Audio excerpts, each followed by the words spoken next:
গজেন্দ্র মোক্ষণ লীলা।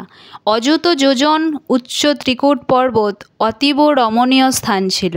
তার চারিদিকে ছিল ক্ষীরসাগরের পরিবেষ্টন। বিশাল পর্বতমালায় 3টি শৃঙ্গ তার অনুপম সৌন্দর্যের অঙ্গস্বরূপ ছিল। এই স্বর্ণময়, রৌপ্যময় ও লৌহময় 3টি শৃঙ্গ সমুদ্র, দিক, সকল ও আকাশেও শোভামণ্ডিত করে রাখত। পর্বতমালা বৃক্ষ, লতা, গুল্ম পরিশোভিত ছিল। চতুর্দিক থেকে সমুদ্রের ঢেউ এসে পর্বতের পাদবন্দনা করত। পর্বতে হরিতবর্ণ মরকত প্রস্তরের উপর চারিদিকের ভূমি শ্যামল ছিল। পর্বতের গুহায় সিদ্ধ, চারণ, গন্ধর্ব, বিদ্যাধর, নাগ, কিন্নর ও অপ্সরা সকলের আগমন হতো। তাদের সঙ্গীতের সুর যখন পর্বতে প্রতিধ্বনিত হতো, তখন অন্যান্য অহংকারী সিংহকুল ভিন্ন সিংহের গর্জন মনে করে অসহিষ্ণু হয়ে আরও জোরে গর্জন করে উঠত। পর্বত উপত্যকা ছিল বন্য পশুদের নিবাসস্থান। দেবকাননসম অরণ্যভূমিতে বৃক্ষে বৃক্ষে সুন্দর পাখিদের সুমধুর ডাক শোনা যেত। তাদের মধুর কলকাকলি পরিবেশকে আনন্দময় করে রাখত। পর্বতে বহু সুন্দর ঝর্ণা ও নদীসহ অনেকগুলি সরোবরও ছিল। তাদের তটভূমি মণিময় বালুকণা দ্বারা সুশোভিত ছিল। দেবাঙ্গনা সকল স্নান করায় তাদের অঙ্গস্পর্শ লাভ করে সরোবরের জল সুরভিত হয়ে থাকত। সেই সকল নদী ও সরোবরে সুগন্ধযুক্ত জলকণাবাহী বায়ু অতিশয় সুখসেব্য ছিল। পর্বতরাজ শ্রীকূটের পাদদেশে ভগবদ্ভক্ত মহাত্ম বরুণের ঋতুমান নামে একটি উদ্যান ছিল, যা দেবাঙ্গনা সকলের ক্রীড়াস্থল রূপে পরিচিত ছিল। উদ্যানটি সারা বছর পুষ্প ও ফলে সমৃদ্ধ থাকত। বিভিন্ন বৃক্ষ শোভিত সেই উদ্যানে পক্ষীর কূজন ও ভ্রমরের গুঞ্জন অতীব মনোরম মনে হতো। সেই উদ্যানে এক বিশাল সরোবর ছিল। সরোবরে মনোহর স্বর্ণকমল ফুটে থাকত। এই পরম আনন্দময় পরিবেশে সরোবরের এক বর্ণনাতীত সৌন্দর্য ছিল। এই পর্বতের গভীর জঙ্গলে এক বিশাল হস্তিবাহিনী ছিল।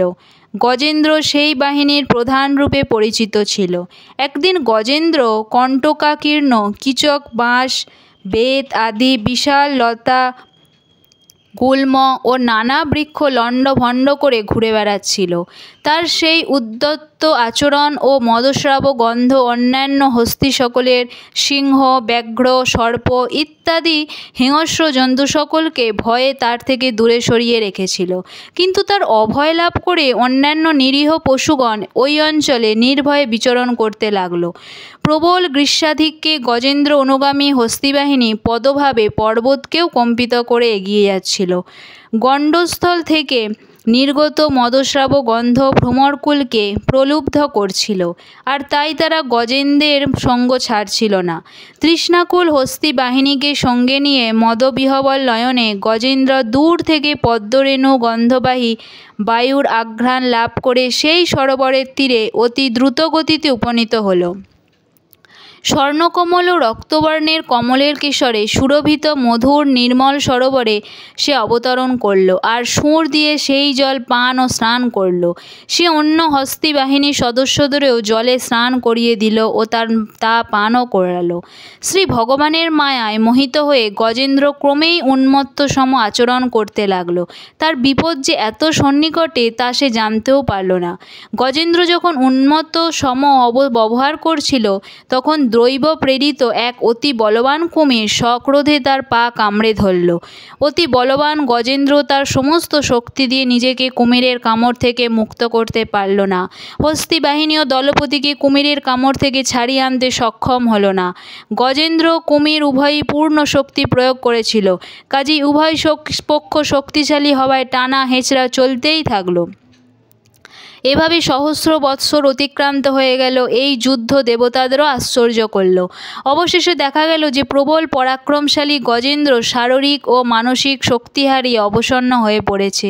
এই অবস্থায় গজেন্দ্র বুঝতে পারল যে কুমির রূপে কালী তাকে গ্রাস করতে উদ্যত হয়েছে, আর তাকে রক্ষা কেবল শ্রী ভগবানই করতে পারেন।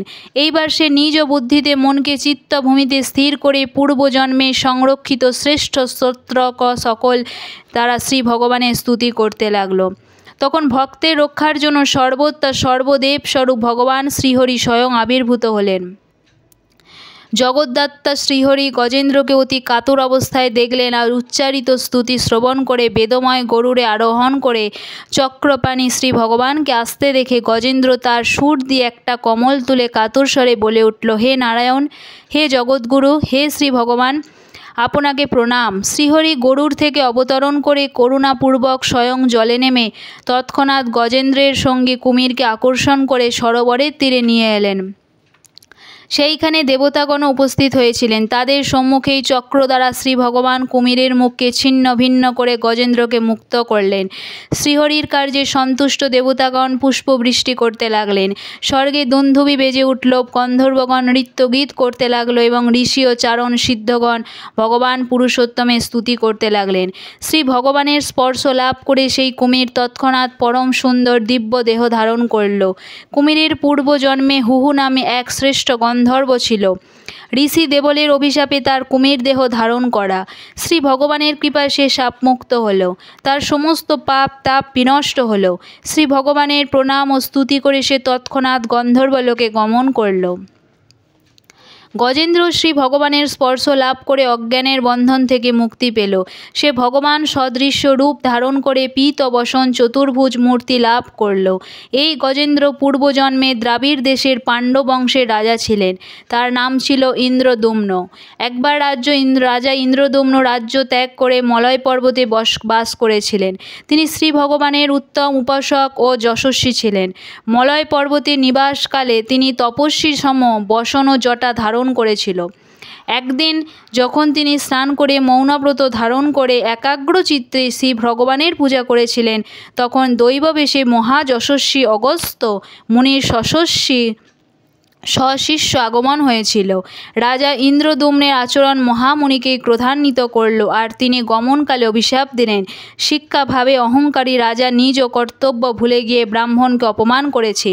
সে হস্তি সম জড়বুদ্ধি, তাই সে সেই ঘোর অন্ধকারময় হস্তি জনিতেই গমন করুক। তাই রাজা ইন্দ্রদুম্নের হস্তি জন্ম হয়েছিল, কিন্তু শ্রী ভগবানের আরাধনার প্রভাবে তার শ্রী ভগবানের স্মৃতি অক্ষত ছিল। ভগবান শ্রীহরি এইভাবে গজেন্দ্রকে উদ্ধার করে তাকে তার পার্ষদ করলেন।